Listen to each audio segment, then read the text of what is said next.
7. I listened in on the extension when my parents called Dr. Prince.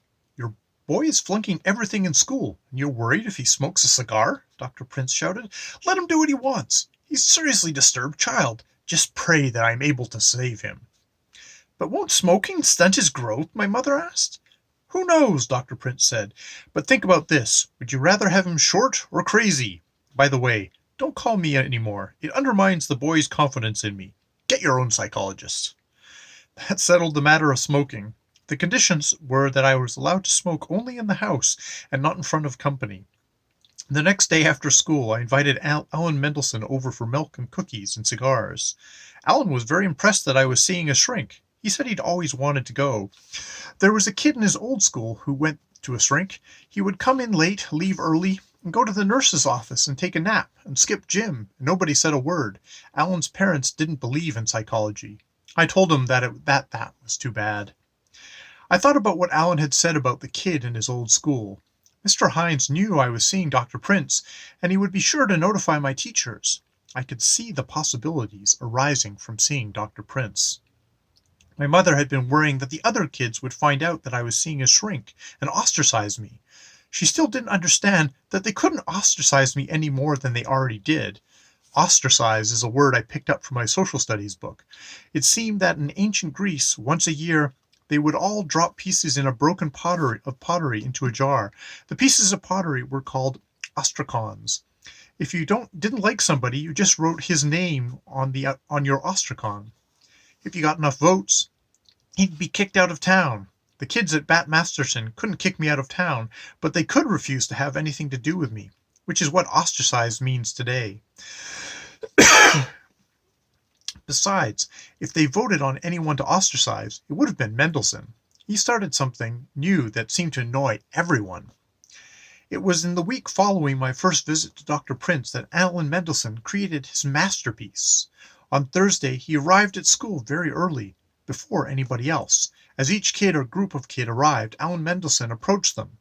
Did you know that I was a Martian? He asked. Huh? What? The kids would say. I'm a Martian. I mean, I'm not exactly a Martian. That is, I was born here on Earth, but my parents were born on Mars, and we go to Mars for our vacations. And someday we're going to move back to Mars to live. Then Aln Mndlshn would turn and walk away. He kept this up until school started. Then he'd catch people in the hall between classes. He'd fall in step with someone, take their arm and say, Did you know I was a Martian? Huh? What? It went on all day. I hung around after school, waiting for Aln Mndlshn to walk home with me. He kept starting to leave, but then he'd see another kid he hadn't talked to, or didn't remember talking to, and he'd be off. Say, did I ever tell you that I was a Martian? I finally got tired of waiting and left. There were very few kids around the school. Aln Mndlshn was sort of trotting from one kid to another, giving them his message. That evening the telephone rang. It was Alan. Say, Leonard, I'm sorry I didn't get a chance to talk to you in school today. Yes, well, you seem pretty busy, I said. Indeed I was, Alan said. I've decided that honesty is the best policy, and I've been letting everyone know who I am. That is, I've been explaining to people that I'm a Martian. I heard all about it, I said. What's the point? Well, Leonard, you see, I actually am a Martian. That is, I myself wasn't born on Mars, but my parents were born on Mars, and we go there all the time, and someday we're going to move back to Mars to live. Aln Mndlshn had remembered that he hadn't gotten around to me. I wanted to change the subject. Are we still going to Hogborough to look for comics and old books on Saturday? I asked. As far as I know, Leonard, Aln Mndlshn said. That is, if nothing special or catastrophic happens before then. I'll see you in school, I said. Indubitably, Alan said.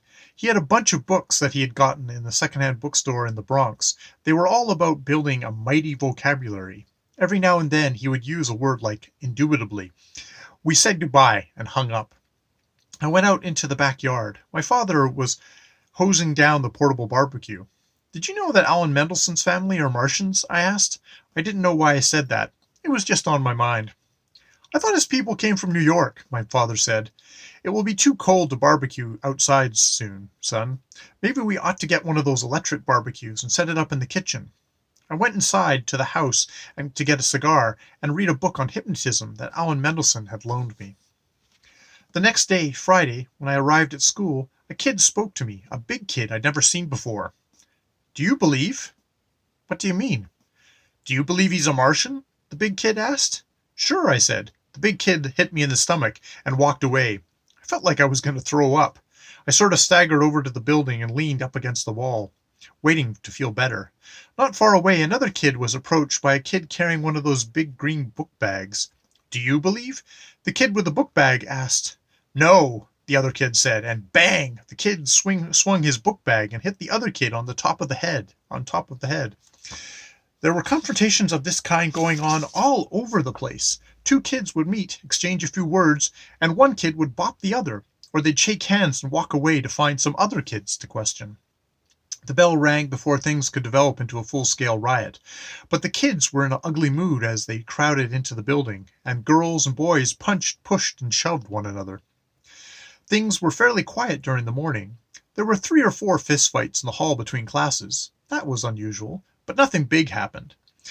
There was a kind of undercurrent of excitement building all the morning. Everyone knew that lunchtime was going to be special. When the bell rang for lunch, there was a loud cheer from all parts of the school. When I got to the lunch court, it was like a battlefield.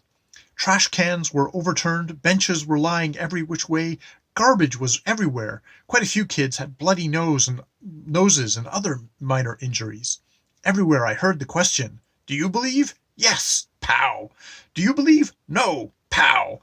Henry Bagel, the smallest kid in our gym class, climbed up the body of Jeb Shore, the biggest kid in our gym class, and knocked him out cold. He had to be carried out in a stretcher by 2 lunch court monitors. Girls participated too. In fact, it was a girl who blacked my eye when I told her I wasn't sure if I believed or not. Some kids would hit you only if you believed, others hit you if you didn't believe, and some kids would hit you whatever you said. "Believers over here!" someone shouted, and I was caught in a rushing mob of kids who believed. Someone threw a triple-decker tuna fish sandwich, which hit me on the back of the neck. I looked up and thought I saw Aln Mndlshn hanging out of the second-floor window. He seemed to be enjoying the whole scene. "Death to the non-believers!" someone shouted. Soon a lot of people were shouting it. Across the court were a lot of kids shouting, "Death to the believers!" I was scared. I wanted to get out of there. Some non-believer was going to bash my head in a minute. Then we heard sirens. 3 police cars drove right into the lunch court. Other policemen were running from all directions. Mr. Winter, with a policeman on either side of him, was shouting through one of those electric bullhorns, "Go to your homeroom! This is an order! Any student not in his homeroom in 5 minutes will go to jail!" School was let out early. Kids had to leave the building, a homeroom at a time. There were policemen everywhere. You couldn't hang around the school building. You had to walk out of sight at once. There were squad cars and policemen on foot at every corner for blocks.